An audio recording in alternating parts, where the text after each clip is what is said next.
Hello प्यारे बच्चे, क्या हाल है भाई? बढ़िया, सब कुछ ठीक ठाक, मजेदार। तो शुरू करने वाले हैं linear equation in two variable. ठीक है, linear equation in two variable जो क्लास 9 का थर्ड चैप्टर है। इंपॉर्टेंट है, बहुत ज्यादा इंपॉर्टेंट है, क्योंकि अगर तुम्हारा थर्ड चैप्टर हो गया, जो मजेदार तरीके से अपन पढ़ने वाले हैं, सीखने वाले हैं, ठीक है, उसके बाद अगर तुम्हारा थर्ड चैप्टर बढ़िया से हो जाता है तो फोर्थ चैप्टर में बहुत प्रॉफिट होगा। मतलब कोऑर्डिनेट ज्योमेट्री में बहुत प्रॉफिट होने वाला है। और ये 9th क्लास में नहीं, मैं तुम्हें कुछ ऐसी चीजें बताऊंगा जो 9th के साथ साथ 9th में तो स्ट्रांग हो ही जाओगे, 10th में भी काम देगा, 10th क्लास के थर्ड चैप्टर में और 7th चैप्टर दोनों में। मतलब अगेन दोबारा linear equation in two variable आने वाला है तुम्हारे में जब तुम 10th में हो, ठीक है। और उसके बाद कोऑर्डिनेट ज्योमेट्री भी फिर से आएगा। इसलिए अभी से पक्का करते हैं, अभी से चीजें समझते हैं। जो ये चैप्टर है वो हमारे 4 चैप्टरों से कनेक्टेड है, समझ गए? इस साल के दोनों, अगली साल के दोनों। तो क्यों ना इस चीज को मजबूती से किया जाए, अच्छे से किया जाए। देखो ऐसा नहीं है तुम स्कूल में नहीं पढ़ोगे, बट देख लेना, टीचर्स ये नहीं बोलेंगे तुमसे कि बेटा तुम्हारे अगली साल काम आने वाला है, तुम्हारे कोऑर्डिनेट ज्योमेट्री में काम आएगा। अबे तुम्हें करना है करो, नहीं करना नहीं करो, ऐसे ही रहता है ना। लेकिन तुम्हें तो करना है। तुमने तो भाई कुछ सपने देखे थे शुरुआत में, वो पूरे करने। तो linear equation in two variable बढ़िया तरीके से करो, समझो। हम शुरू करते हैं अपना, ठीक है। जो लीनियर इक्वेशन है, क्या है भाई? लीनियर इक्वेशन, ठीक है। लीनियर इक्वेशन का मतलब क्या होता है? मतलब एक ऐसी इक्वेशन जो लाइन को शो करती हो। किसको शो करती हो? लाइन को शो करती हो। ये लाइन कैसी भाई? सिंपली लाइन यूं पकड़ी हुई, यूं बना दे, ये लाइन है ना। लेकिन वो यहां से एक चीज और बोलता है कि लीनियर इक्वेशन जो है, लीनियर ये होगी, लाइन जो होगी उसकी एक इक्वेशन होगी। अब ये इक्वेशन क्या होती है? इक्वेशन एक ऐसी चीज है जिसमें क्या हो, नंबर्स के साथ साथ कुछ वेरिएबल्स पड़े हो, कुछ वेरिएबल्स पड़े हो, उसको क्या बोल देते हैं? इक्वेशन बोल देते हैं, ठीक है। It is a combination of numbers and variable, ठीक है। उसको हम क्या बोल देते हैं? इक्वेशन बोल देते हैं। इसके बाद इसने बोला इन टू वेरिएबल। वेरिएबल का मतलब क्या है? वेरिएबल का मतलब क्या है भाई? पहले ये समझो, जो x और y है जिनकी फिक्स वैल्यू ना हो,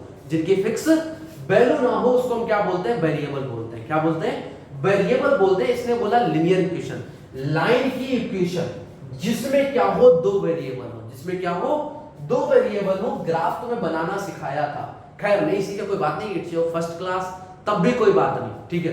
तो मैं बता दूं, मैं 10th क्लास का, तो अगर तुम 9th में हो तो एक बच्चे की उम्मीद होती है, चाह होती है कि यार जब हम 10th में पहुंचेंगे तो 95+% होती है ना, सबकी चाह होती है। तो अभी जो बच्चा हमारी करंट में वीडियो देख रहा है हाल फिलहाल में, उसके लिए भाई एक चीज है कि मैंने नेक्स्ट 40 डेज मतलब 40 दिन में पूरा का पूरा मैथ्स क्लास करवाया।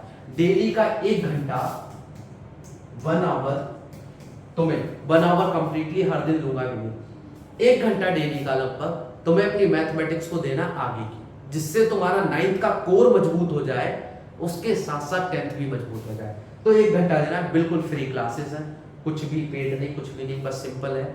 जाना है अपने यूट्यूब चैनल पे, इसी यूट्यूब चैनल पे जाके लाइव क्लासेस के सेशंस पड़े हुए होंगे, ठीक है। लाइव क्लास लिए मैंने डेली, तो लाइव क्लासेस चाहो, अगर तुम करंट में देख रहे हो, मतलब in the month of May और जून देख रहे हो, तो तुम डेली आ सकते हो। रात को 9 बजे लाइव लेता हूँ मैं, ठीक है। उसके बाद में अगर तुम सोचते हो कि यार मैं हाँ पूरा करूंगा, मेरा भी सपना है 10th में 95, 98 या 99.8 लाने का, या 100% लाने का, ठीक है।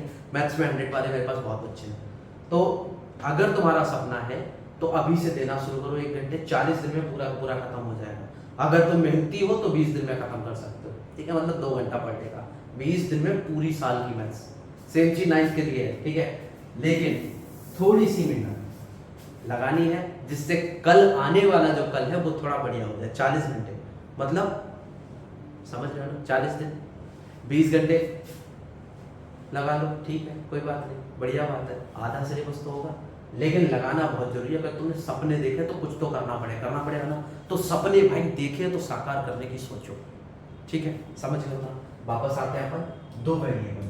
अब ये जो 2 वेरिएबल है, linear equation in two variable, एक ऐसी लाइन की इक्वेशन जिसमें क्या हो, 2 वेरिएबल हो, एक्स एंड वाई, ए और बी भी हो सकते हैं, ठीक है। हमारे डब्ल्यू एक्स भी हो सकते हैं, कोई सी भी हो सकता है, ये 2 वेरिएबल। अब ये जो 2 वेरिएबल होते हैं हमारे, वेरिएबल का मतलब क्या होता है? जिनकी वैल्यू बदलती है, बदलती रहे उनको क्या बोलते हैं, वेरिएबल बोलते हैं। अब जो वेरिएबल के साथ नंबर लगा होता है, जैसे x के साथ एक नंबर लगा है, इसको मैं क्या बोलूंगा, कोएफिशिएंट ऑफ x। क्या बोलूंगा, कोएफिशिएंट ऑफ x। ठीक है, तो तुमसे कोई पूछेगा कोएफिशिएंट ऑफ x तो तुम क्या बोलोगे, 3। ये देखो ये हमारा नंबर लगा है 4, तो ये क्या कहलाएगा भाई, coefficient of y। Coefficient of y। तो भाई लास्ट वाला किसका कोएफिशिएंट है, इसके साथ तो कोई वेरिएबल लगा ही नहीं है। सर ने दो वेरिएबल्स की बात करी, दो वेरिएबल हो गए, आखिर खाली नंबर पड़ा है। जो खाली नंबर होता है उसको बोलते हैं कांस्टेंट। उसको क्या बोलते हैं, कांस्टेंट। ठीक है, क्या एक इक्वेशन में दो से ज्यादा वेरिएबल हो सकते हैं? हाँ बिल्कुल हो सकते हैं भाई। तुम्हारी इक्वेशन कुछ इस तरह भी बन सकती थी, 3x + 4y + 7z + 8। 3 वेरिएबल भी हो सकते हैं, बट क्या कभी इक्वेशन में एक से ज्यादा कांस्टेंट टर्म हो सकता है? नहीं हो सकता। मान लो 8 + 7 होता भाई, ये तो ऐड हो जाते हैं ना। तो कभी भी एक इक्वेशन में दो से ज्यादा कांस्टेंट टर्म नहीं हो सकते, इस चीज को ध्यान रखना। समझ गए, क्लियर है? अब सुनो मेरी बात, जो लीनियर इक्वेशन है उससे मतलब है, इससे मतलब नहीं था इसलिए हटा दिया। ठीक है, जो लीनियर इक्वेशन है हमारी, उसमें दो वेरिएबल है। अब लीनियर की पहचान क्या है कि दो वेरिएबल आते हैं? नहीं, लीनियर की पहचान ये है कि कोई भी वेरिएबल आए, एक आए चाहे दो आए चाहे तीन आए, लेकिन उसकी जो पावर जो है वो क्या रहनी चाहिए, 1 रहनी चाहिए। पावर क्या रहनी चाहिए, 1 रहनी चाहिए। पावर कभी एक से ज्यादा ना जाए, पावर कभी एक से ज्यादा ना जाए। एक से ज्यादा मतलब ये नहीं आधी हो जाए, नहीं भाई, पावर 1 रहनी चाहिए, एग्जैक्टली 1 रहनी चाहिए। तो वो क्या कहलाएगी, लीनियर इक्वेशन कहलाएगी। क्या कहलाएगी, लीनियर इक्वेशन। अब दो वेरिएबल है x एंड y।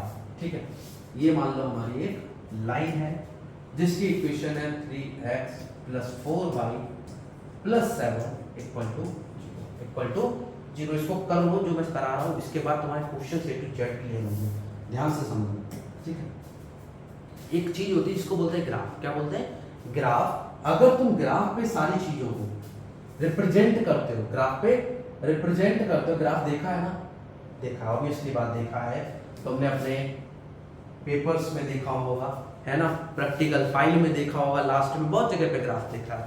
अब ग्राफ पे अगर हम मान लो इसी इक्वेशन को रिप्रेजेंट करते हैं, 3x + 4y + 12 to -12 = 0।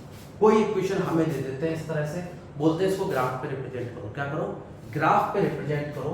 तो पहले तो ग्राफ बनाना आना चाहिए। ये ऐसे ग्राफ होता है हमारे पास, ठीक है, उस पर लाइन को पुट कर दो, लाइंस को पुट कर दो, कर दिया भाई। इधर से भी एक लाइन खींचो।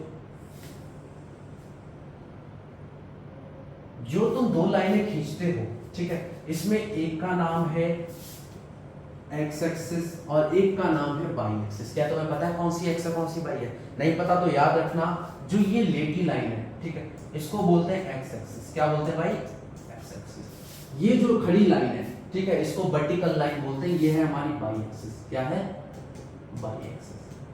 ठीक है, अब देखो ये जहां पे जाके मिलती है इसको बोलते हैं ऑरिजिन। क्या बोलते हैं, ऑरिजिन।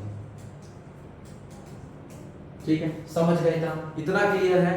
जहां पे वाई एक्सिस मतलब खड़ी लाइन, दूसरी एक्स एक्सिस जहां पे लेटी लाइन मिलती है, ऑरिजिन। इस एक्स एक्सिस का एक नाम और भी है, एब्सिसा।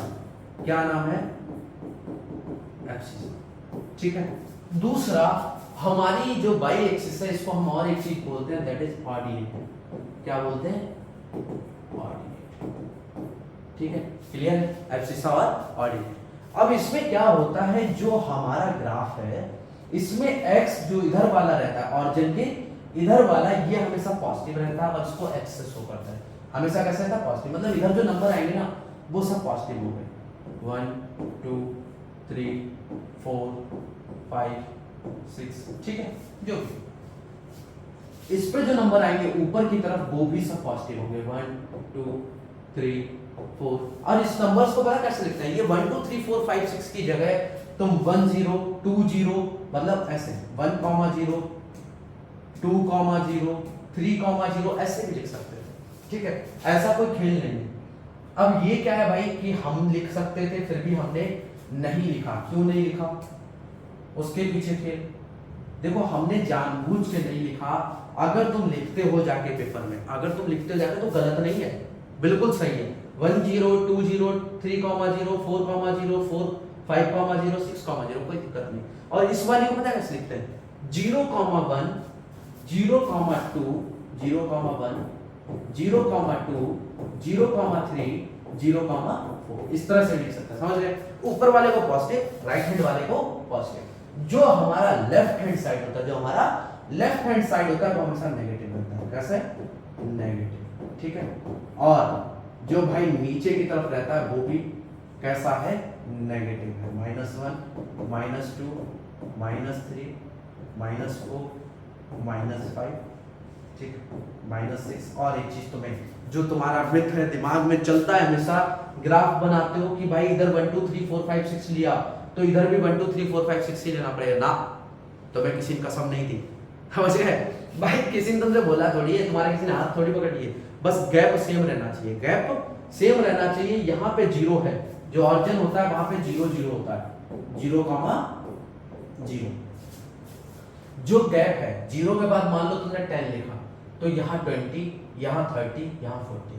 0 के बाद मान लो तुमने यहाँ 50 लिखा, 50 100, मतलब यहाँ से यहाँ तक 50 का गैप है। तो ये नहीं अगले में तुम 60 कर दो ना, यहाँ से यहाँ तक अगर 50 का गैप है, पूरा एक स्क्वायर तुम यूज कर रहे हो, ठीक है, तो भाई आगे भी तुम ऐसे ही करोगे। यहाँ से यहाँ तक भी 50 का गैप होगा, यहाँ तक भी, नीचे भी -50 -100 -150।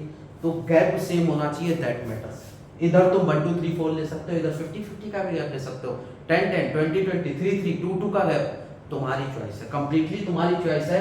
बट 0 और फर्स्ट कॉलम में जितना गैप लो उतना ही अगले में लेना, समझ के इतना क्लियर है? अब देखो इसके जो है ना सॉल्यूशंस निकालते हैं हम लोग, ग्राफ पे रिप्रेजेंट करने के लिए सॉल्यूशंस निकालते हैं। सॉल्यूशन किस तरह के? जैसे मान लो तुम्हें इसके सॉल्यूशन निकालना है, तो सबसे पहले मैं एक चीज बोलता हूँ, एक बॉक्स बनाओ। बहुत बड़ा मत बनाओ, चाहे तो छोटा बनाओ, लेकिन एक बॉक्स बनाओ। और उस बॉक्स का क्या करना है, ठीक है? बॉक्स बनाओ, फिर बॉक्स करो, है ना? समझ गए? नहीं समझे? नहीं समझे कोई बात नहीं, बॉक्स करो मतलब, ठीक है? इसको बनाओ, उसके बाद क्या करो भाई, फाइट करनी है थोड़ी सी। किसके साथ? क्वेश्चन के साथ। यहाँ पे x डाला, नीचे क्या डाला? y डाल दिया। क्या डाल दिया? y डाल दिया। अब इस चीज को समझ गए भाई? अब समझ रहा, पहले क्या करना है तुम्हें, मैं बहुत सिंपल सी बात बता रहा हूं। पहले x को 0 रख लो, एक बार क्या करना है तुम्हें, x को 0 रख लेना, और फिर इस इक्वेशन पे पुट कर दो। पुट कैसे करना है समझना बहुत ध्यान से, क्योंकि ये बहुत आसान है। अगर स्कूल में तुमने किसी से कहा तो शायद मजाक बनाए, लेकिन मजाक से डरना नहीं। जो बड़ी ऊंचाइयों की बात करते हैं वो छोटी मोटी बातों से नहीं डरते, है ना? तो मजाक से नहीं डरना, कोई बात नहीं। अगर स्कूल में कहा तो हो सकता है 90% बच्चों को पता हो, बट अगर तुम्हें नहीं पता है तो बहुत ध्यान रखना, ठीक है? एट x = 0 इसमें कैसे पुट करना? सबसे पहले तो 3 × 0 पुट कर दो, प्लस 4 × y -12 = 0। अब क्या करना? 3 × 0 क्या हो गया भाई? 0 हो गया। समझ गए? इस इक्वेशन पे जहां पे x था वहां पे हमने क्या पुट कर दिया? 0 पुट कर दिया, क्योंकि हमने क्या माना? x को 0 माना। ये अपनी मर्जी से मानते हैं। हर एक लीनियर इक्वेशन में हम इनफाइनाइट नंबर मान सकते हैं। कितने नंबर मान सकते हैं? इनफाइनाइट। इनफाइनाइट कितने होते हैं? 101 नहीं, 101 थोड़ी होते हैं। इनफाइनाइट का मतलब अनंत, जितने नंबर मानना है, ठीक है? 1000, 1 करोड़, या फिर 9 करोड़, जितने मान ले तुम्हें, ठीक है? 99 करोड़, 999 करोड़, जितने मानने तुम्हें उतने मानो, तुम्हारी चॉइस। इनफाइनाइट सॉल्यूशंस होते हैं इसके। कितने सॉल्यूशंस होते हैं? हर एक लीनियर इक्वेशन के इनफाइनाइट सॉल्यूशंस होते हैं। समझ गए इस चीज को? अब जो है हमारा 3 × 0 प्लस 4 × y -12 = 0। 3 × 0 क्या हो गया? 0 हो गया। तो ये क्या हो गया? 4y -12 = 0। माइनस का 12 उस तरफ भेज दो तो क्या हो गया? 4y = 12, y = क्या हो जाएगा? 12/3। कैसे हो गया? समझना, जो इधर माइनस की चीज है जब उस तरफ चली जाएगी इक्वल टू के, तो किस में जाएगी? प्लस में जाएगी। 4y का बेटे मतलब होता है 4 × y। क्या मतलब होता है? 4 × y। जो इधर मल्टीप्लाई होती है उधर किस में चली जाती है? डिवाइड में। उधर किस में चली जाती है? डिवाइड में। और तो जाना था भाई, 3 तो नहीं जाना था, है ना? समझ गए? देख लिया तो बढ़िया बात है, अच्छी बात है। तो 4 जो इधर मल्टीप्लाई उधर किस में चला जाता है? डिवाइड में चला जाता है। किस में चला जाता है? डिवाइड में। अब इससे हम इसको डिवाइड करते हैं। 4 बन जाए 4, 4 3 जा 12। आंसर कितना आ गया हमारा? 3 आ गया। मतलब जब तुम x 0 मानोगे y क्या आएगा? 3 आएगा, बाई क्या आएगा 3 आएगा, समझ गए। अब दूसरी बार क्या करो, बहुत सिंपल, जस्ट रिवर्स का केस। अब तुम बाई को 0 मान लो, मेरे कहने पे एक बार इसको 0 माना करो, दूसरी बार इसको 0 माना करो। इन एनी केस तुम्हें 2 बार 0 मानने से काम नहीं चला तो तीसरी डिजिट 1 मान लो, ठीक है, समझ गए। 1 किसे मानना है, चाहे x को मानो चाहे y को मानो, that's your choice, completely your choice, ठीक है, कोई रोक टोक नहीं, समझ गए। मतलब तुम्हारी मर्जी, वो नंबर रखना रख लो। अब क्या माना तुमने, बाई 0 माना, तो लिखो पहले कायदे से एट बाई इक्वल टू, ये पहला किया तुमने, अब ये क्या कर रहे हो भाई, दूसरा कर रहे हो, ठीक है। At y equal to 0, equation क्या है 3x प्लस 4y, बाई की जगह क्या रखना है 0, 4y का मतलब होता है बेटे 4 इंटू बाई, मतलब 4 इंटू 0, -12 उस तरफ भेज दे, क्योंकि हमने भाई यहां भी यही किया था लास्ट में। चाहे तो तुम सिंपली लिखो -12 इक्वल टू 0, समझ गए। अब क्या है 4 इंटू 0 0 हो जाएगा, तो 3x -12 इक्वल टू, माइनस का 12 दूसरी तरफ भेजो, किसमें चला गया, प्लस में चला गया, 3x इक्वल टू 12। अब x की वैल्यू देख निकल के आ गई, x इक्वल टू 12 अपॉन में 3, अपॉन में 3 क्यों, जो यहाँ पास था, जो मल्टीप्लाई होती है उधर किसमें चले जाती है, डिवाइड में। 3x का होता था 3 इंटू x, उधर भेज दिया, 3 4 जा 12, x की वैल्यू कितनी आ गई 4 आ गई, 3 4 जा 12, x की वैल्यू कितनी आ गई 4 आ गई। मतलब पहला कोऑर्डिनेट है भाई हमारा 0 3, ये ऊपर वाला पहले लिख दो, नीचे वाला बाद में लिख दो। दूसरा कोऑर्डिनेट है हमारा 4 0, दूसरा कोऑर्डिनेट क्या है 4 0, समझ क्या है 4 0, तो 4 पहले लिख दिया, 0 बाद में लिख दिया, ऊपर वाला नंबर पहले, नीचे वाला नंबर बाद में, ऊपर वाला पहले, नीचे वाला बाद में। अब इसका खेल क्या है, जो पहले वाला नंबर है वो तुम्हें इस पे ढूंढना है, किस पे ढूंढना है, x एक्सिस पे ढूंढना है। अब 0 है पहला नंबर, 0 कहां दिखा तुम्हें, यहां दिखा, कोई बात नहीं, कोई बात नहीं। दूसरा हमें 3 नंबर कहां पे दिखा, 3 3 0 3, सर हमें तो यहां दिख रहा है 0 3 है ना, 0 1 0 2 0 3 यहां दिख रहा है, ओके। तो तुम्हें क्या करना है भाई, यहां से एक लाइन डाल देनी, क्या करना है, एक लाइन डाल देनी, कैसी लाइन, सीधी यहां से, ठीक है, थोड़ी टेढ़ी हो गई, थोड़ी नहीं बहुत ही टेढ़ी हो गई, ठीक है, ये 19 20 नहीं, 19 20 लाख का अंतर आ रहा, खैर अब सीधी हो गई लगभग। तो तुमने क्या करना है, यहां से एक सीधी लाइन डाल देनी। अब देखो 4 0 कहां पे हमारा, ये 1 0, ये 2 0, ये 3 0, ये 4 0, पहला नंबर तो 4 ढूंढो, यहां मिल गया, दूसरा नंबर 0 0 3, तो इस वाली लाइन में ये हो गया हमारा 4 0, क्या हो गया 4 0, ऐसे टेढ़ी कोई बात नहीं, अपन को तो सीधा करना आता है, ठीक है। ये हमारा कहां पे कोऑर्डिनेट मिला, जाके यहां पे जाके मिला, ठीक है। तो ये कोऑर्डिनेट जो हम लोगों ने बना रहे हैं, पहले 0 3 यहां पे देखा, दूसरा हमारा कोऑर्डिनेट कौन सा बना 4 0, इससे कोई लेना देना नहीं भाई, इससे कोई लेना देना नहीं है। तुमने जो दो कोऑर्डिनेट ढूंढे उन दोनों कोऑर्डिनेट को पक्की लाइन से जोड़ दो, पक्की लाइन से, पक्की लाइन नहीं, पक्की नहीं यार, हटा दो इसे, ठीक है, पक्की लाइन से जोड़ दो। पक्की कौन सी, मतलब तुम अपने पेन से जोड़ सकते हो या फिर अच्छे किसी स्केच वगैरह से जोड़ सकते हो, ये जोड़ दिया तुमने। ये जो तुमने लाइन बना के खड़ी करी है, एरो लगा दो इसमें बाकायदा और इसमें नाम लिख दो 3x plus 4 by 3x plus 4 by -12 is equal to, तुम्हारी लाइन बन गई, बस खत्म, बस हो गया काम, ठीक है। लीनियर इक्वेशन इन 2 वेरिएबल बड़ा आसान है, ठीक है, लेकिन तुम्हारे को डिफिकल्टी कहाँ पड़ती है, कुछ क्वेश्चंस है मेरे पास, ठीक है, बढ़िया बढ़िया क्वेश्चंस है, R D Sharma R S Agarwal, ठीक है, ये सब लगवाता हूँ।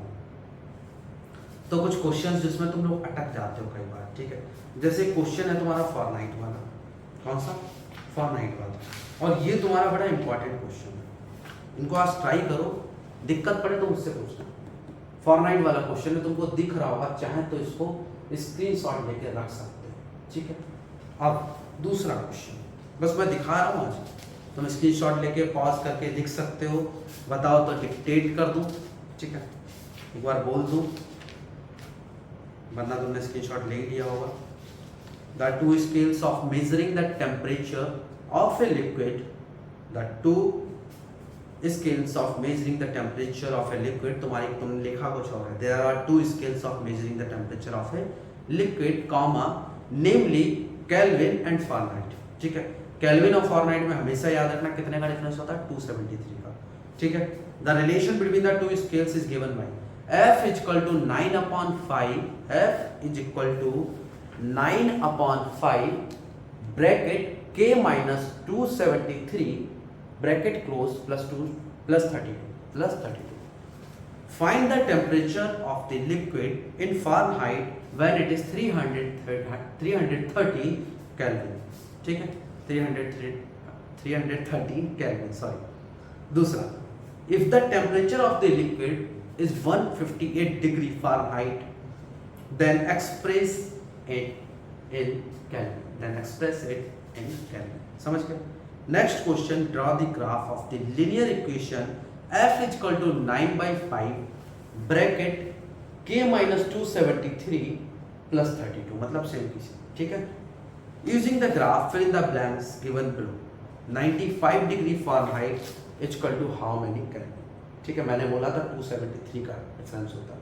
300 K is equal to how many Fahrenheit, यहाँ पे एक बार K की वैल्यू पुट कर देना, एक बार Fahrenheit की, दोनों क्वेश्चन निकल के आ जाएंगे, प्रॉपर इक्वेशन दे दी उन्होंने, और ये इंपॉर्टेंट क्वेश्चंस में से है, ठीक है।